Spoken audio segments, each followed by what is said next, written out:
Bonjour à tous, bonjour à toutes. Nous sommes le lundi 2 septembre 2024 et nous entamons un cycle de 5 jours avec l'ange Yehuya, l'ange 33 sur 72. Et donc Yehuya va venir aujourd'hui et nous permettre, nous aider, nous accompagner pour planter la graine de ce qu'on appelle la subordination. C'est le nom de son naissance. Et donc, il est là présent 5 jours. Le deuxième jour, on pourra faire germer cette graine de subordination.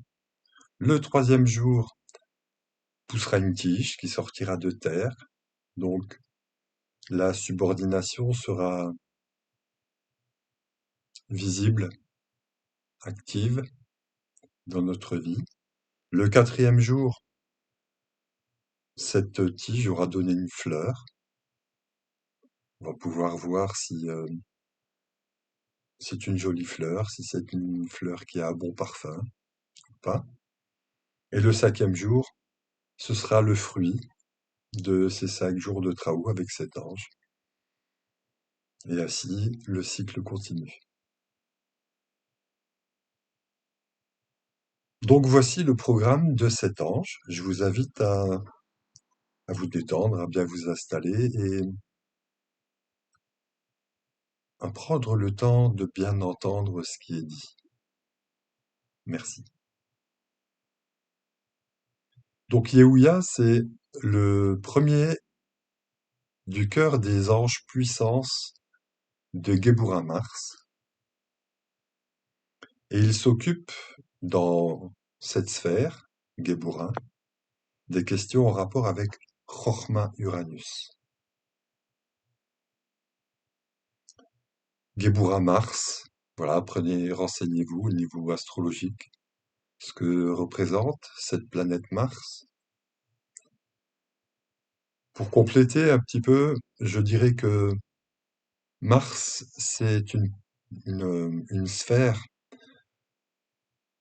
où on apprend pas seulement l'art de la guerre, pas seulement l'art du combat, mais aussi et surtout l'art de vivre.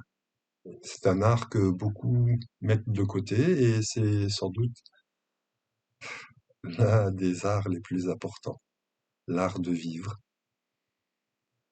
L'art de vivre avec Chochma Uranus, l'art de vivre avec sagesse, avec amour, avec une haute moralité, l'art de vivre avec le Christ en soi. Donc Yehuya place dans notre demeure philosophale numéro 33. Chaque être humain, on peut considérer qu'il détient les 72 demeures philosophales, et chaque demeure philosophale, c'est la demeure de chaque ange. Et donc, dans cette demeure philosophale numéro 33, Yehuya place son essence, nommée subordination, et cette essence nous permet de reconnaître notre lieu et de maintenir une ligne de conduite fidèle à ce qui est supérieur, au principe. Les évangiles nous rapportent l'histoire de cet homme qui s'est placé au premier rang lors d'une cérémonie et qui a été délogé parce que sa place était réservée à des invités de niveau supérieur.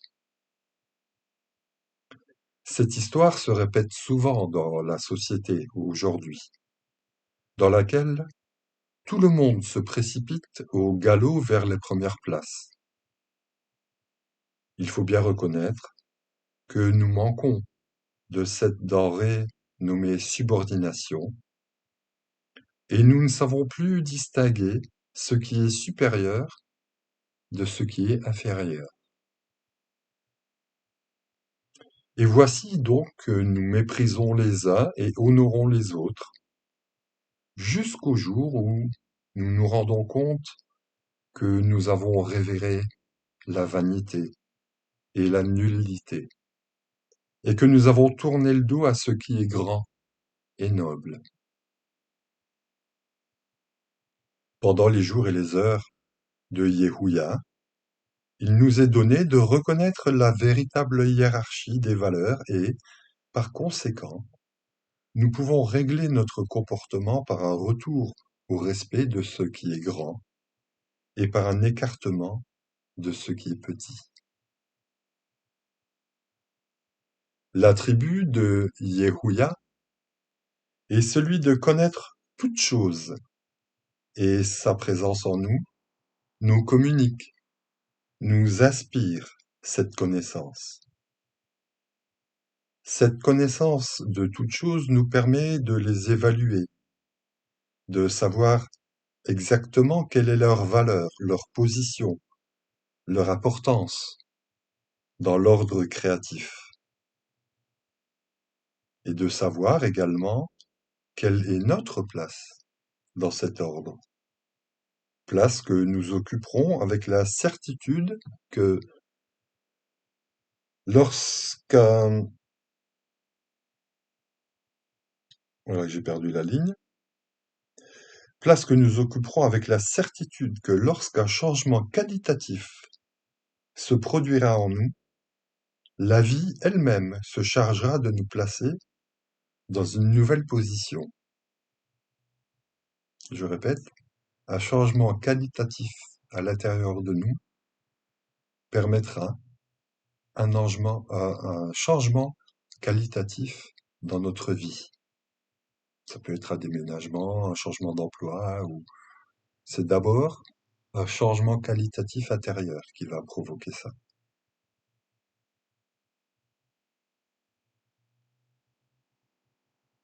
Être riche en subordination est très important en ce qui concerne notre monde intérieur, car cette force règle l'intensité des pulsions qui émanent de nous en établissant un ordre de priorité, en diminuant la force des impulsions de deuxième ordre, pour ainsi dire, tout en augmentant la force et la vigueur des impulsions de première classe.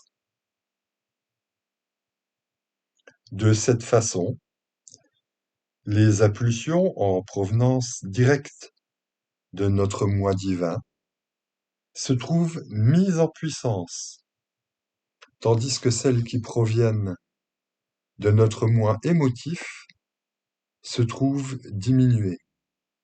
Nous avons 4 mois, le moi divin, le moi émotif, le moi mental et le moi terrestre. Nous savons que la force d'une pulsion est le facteur qui permet son extériorisation. Lorsqu'une impulsion manque de force, elle ne dépasse pas le stade de graine, de semence, que nous nommons stade iode, ou tout au plus, elle arrive à l'étape suivante, l'étape He, dans le nom divin, iode He, Vav He, qui est le principe, sans jamais atteindre le stade matériel. Quand une impulsion manque de force, ce sera iode He, et puis si elle manque de force, on n'ira pas jusqu'au Vav, ni au deuxième He, qui est la 4e lettre, c'est-à-dire sa matérialisation. Par contre, lorsqu'une impulsion descend avec force, elle traverse la barrière des racines et fleurit dans notre terre humaine, pour donner ses fruits par la suite. Et une impulsion peut être merveilleusement belle, créative ou très destructrice. Et la colère, la tristesse peuvent engendrer ce genre de choses. Donc dans le programme de cet ange, on dit qu'il sert pour connaître les traîtres, pour détruire leurs projets et leurs machinations. Les traîtres, avant de les trouver à l'extérieur, ils sont logés et nourris dans notre propre nature interne. Ce sont les traîtres au grand dessein que notre moi divin inconçu. Notre moi supérieur, notre moi divin, élabore un plan d'activité et, pour qu'il devienne réalité, il doit obligatoirement traverser notre monde du désir, qui est par excellence le pays des traîtres. Et Mars se trouve dans ce monde du désir.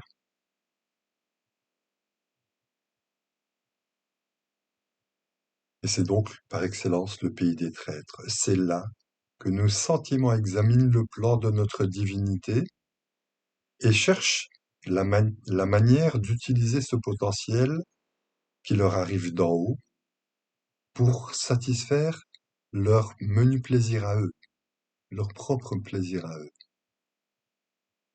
Alors le plan divin change de sens et la conquête de la sagesse prévue se transforme en des simples conquêtes sentimentales ou en des conquêtes de richesse ou de pouvoir.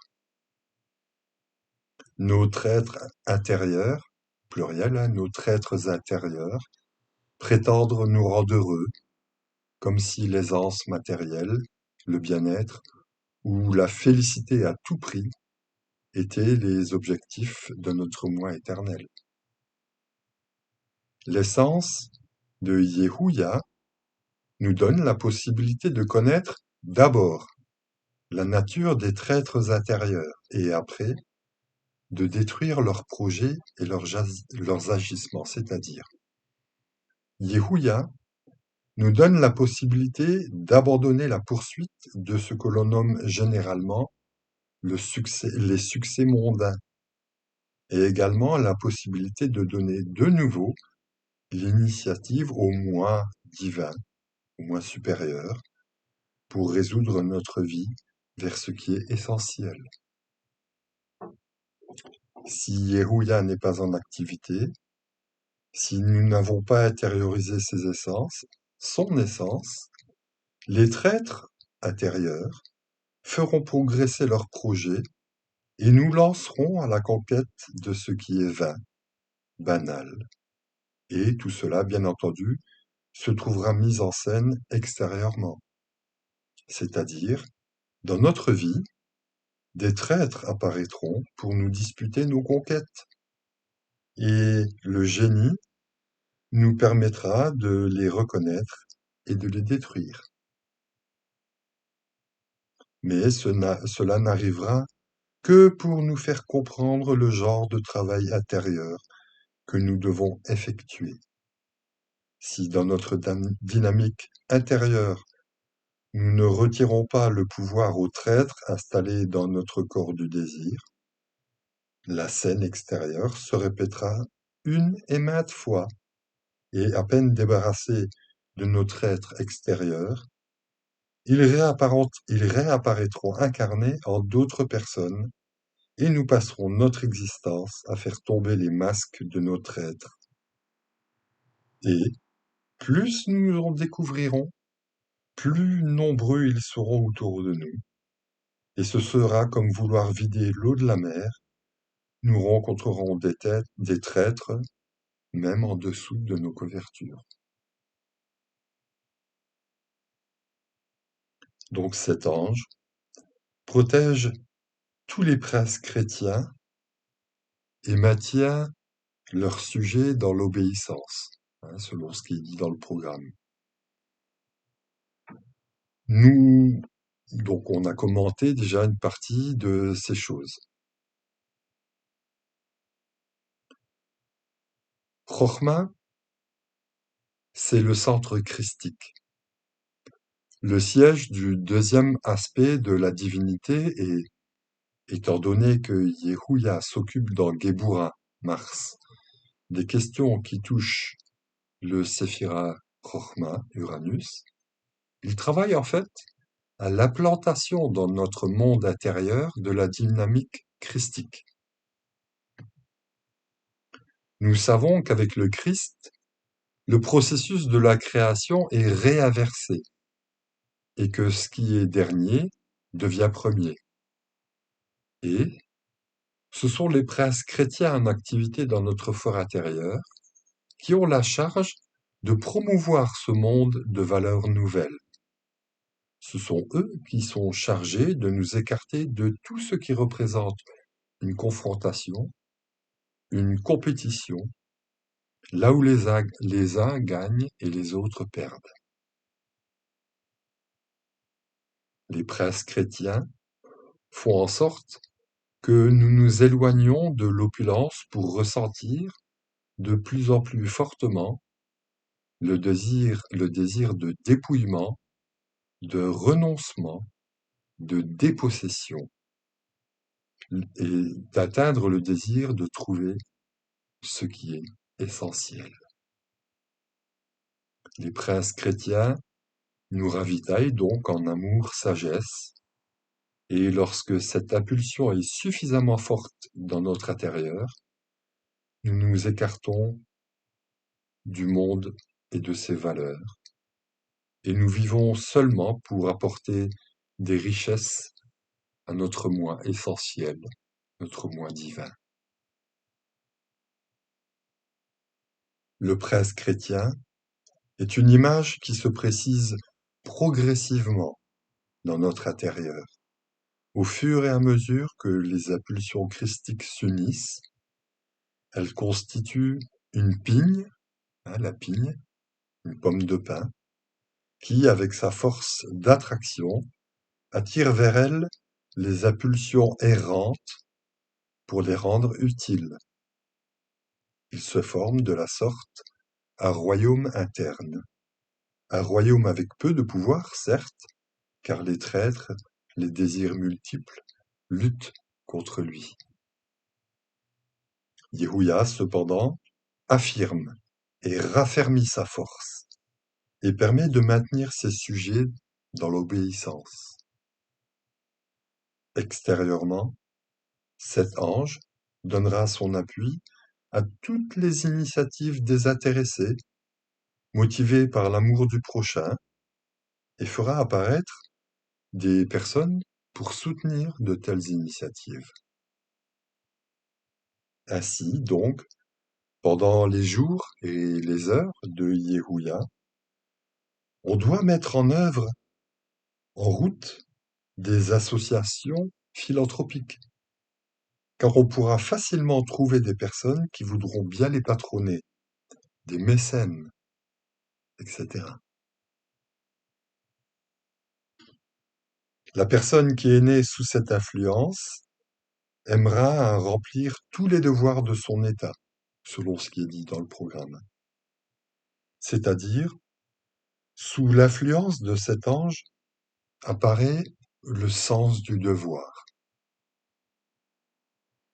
Si nous devons nous subordonner, c'est qu'il existe quelque chose de supérieur à laquelle nous devons nous subordonner. Car si cela n'existait pas, si tout avait la même valeur, il n'y aurait pas de raison de se subordonner. Lorsque l'on sait la place que l'on occupe dans la hiérarchie de la création, on sait ce que l'on doit faire. Car l'idée d'un devoir à accomplir jaillit. Et cet ange introduit en nous la satisfaction de l'accomplir, le désir de rendre service. C'est sans doute cet ange-là qui me donne cette impulsion pour partager toutes ces choses-là. Le génie contraire, dont je tairai le nom, domine tous les êtres insubordonnés. Il provoque les séditieux à la révolte, selon ce qui est dit dans le programme. Donc le génie de l'abîme, en se projetant à l'envers, il renverse les valeurs et ce qui était subordination devient son contraire. Le moi des désirs est mis en puissance et il est plus disposé que jamais à s'affronter avec les ordres qui lui arrivent d'en haut, pour les dénaturer et prendre lui-même le pouvoir à la place du moi divin, hein. Les mots, le moi des désirs se révolte contre le moi divin. Le moi émotionnel se révolte contre le moi divin. Il prend le pouvoir, il renverse le moi divin pour prendre sa place et gouverner à sa place. Lorsque cette dynamique interne passe à l'extérieur, elle donne lieu à la figure du rebelle, de celui qui est toujours contre tout ce qui signifie un ordre, une autorité ou une hiérarchie. C'est lui qui se dressera contre tout pouvoir établi en utilisant une idéologie seulement comme prétexte pour combattre l'ordre, et si un jour les idées qu'il défend prennent le pouvoir, il passera automatiquement au secteur contraire pour combattre avec le même acharnement ses anciens compagnons de lutte. C'est ce qu'on peut voir en politique. Quand la droite est au pouvoir, la gauche dit, ben, quand nous on sera là, on fera ça, ça, ça. Quand la gauche est au pouvoir, elle fait le même programme. Mais ceux de droite ils disent, ben non, nous on fera ça, ça, ça, ça, ça. Et ils passent de gauche à droite et de droite à gauche sans jamais rien changer, si ce n'est le niveau de leur compte en banque. Et euh, on entend bien que ces personnages-là servent plus leurs droits que leurs devoirs. Et un prince chrétien va plus s'occuper de ses devoirs que de ses droits. Donc ce personnage-là, avec cet ange rebelle, il sera justement le rebelle. Il s'affrontera à son patron, à la police, au gouvernement, aux lois morales et civiles, parce que bah, ceux qui dirigent le monde, qui dirigent dans le sens où ils nous mènent en bateau, hein, s'attaquent aux lois morales et civiles pour les dénaturer. Et en fait, on va trouver parmi les gens qui portent cet ange-là l'image du rebelle à tout pouvoir constitué, et même rebelle au pouvoir constitué par le divin. Donc voilà, il y a plein d'autres choses qui pourraient être dites, mais voilà 5 jours pour travailler à, à découvrir, à reconnaître, à comprendre ce que c'est que la subordination et ce que c'est que l'insubordination. Donc voilà, cet ange sera accompagné au niveau émotionnel de, aujourd'hui, l'ange Lovia, l'ange 17, qui est un ange de révélation. Donc il va pouvoir nous révéler justement où nous, nous, nous sabordons nous-mêmes. Donc nous sommes lundi, mardi, nous serons avec l'ange Caliel, qui est un ange de justice. Et donc en découvrant toutes ces formes de trifouillage, de magouillage des règles d'en haut pour nous arranger, euh, on va pouvoir faire preuve de justice et se dire, ah bah ouais, quand même, quand même, c'est pas très correct. Si je vais au fond des choses, je peux voir que je suis pas très juste avec moi-même et donc automatiquement avec les autres. Et cet ange, Caliel, nous aidera à faire justice, c'est-à-dire à prendre des décisions. Et faire justice, c'est faire qu'une pulsion atteigne le stade matériel. Et on verra après si cette plante, c'est une jolie fleur avec un joli parfum ou si on a planté des orties et si on pique les gens. Donc mardi, mercredi, ce sera le VIA, l'ange 19. Le VIA, c'est l'ange qui nous fournit en intelligence expansive et fructifiante. Donc voilà, ce qui a été semé va fleurir, va grandir, et on va avoir de plus en plus tout ce qui est semé par soi-même et par les autres. Ça va grandir, ça va fleurir, et ce seront de jolies fleurs ou des orties. En tout cas, je nous souhaite que de jolies fleurs, des bouquets de fleurs par milliers grâce à, poussent intérieurement, et puis que un jour ça se voit à l'extérieur. Euh, Lundi, mardi, mercredi, jeudi, ce sera Paralia. Paralia, c'est l'ange de la rédemption. Donc ce sera le moment idéal pour se dire waouh, si à l'extérieur je vois ces choses-là, c'est qu'elles existent encore à l'intérieur de moi. Donc l'idéal, c'est de s'intérioriser et d'aller voir où on a commis des erreurs, et de se pardonner, de pardonner aux autres, et etc., de faire une rédemption. Faire une rédemption va nous permettre de nous libérer de plein de choses sombres, lourdes, difficiles, et bien sûr de remplacer par tout ce qui est l'averse, euh, de recevoir la grâce divine qui survient, qui arrive toujours après une rédemption.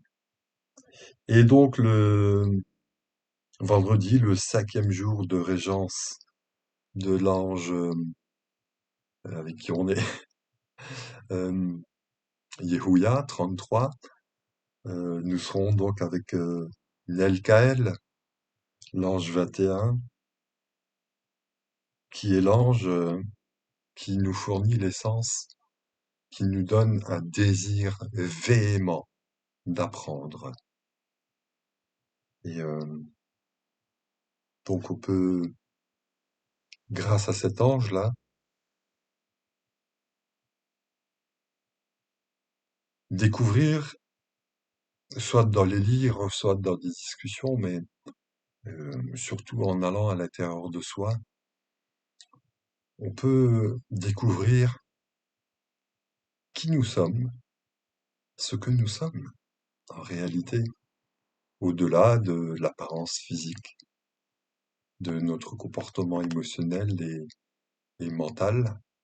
On peut découvrir cet être divin qui nous habite et à qui on peut construire, pour qui, à qui on va construire, justement avec Nelkaël, construire avec les dures pierres noires de notre passé un temple immaculé où on peut accueillir chaque ange. C'est tout ce que je vous souhaite. Je vous remercie de votre écoute, et je vous dis à bientôt sur d'autres vidéos. Que Dieu vous garde, et n'oubliez pas, aimez-vous les uns les autres et tout finira bien. Au revoir.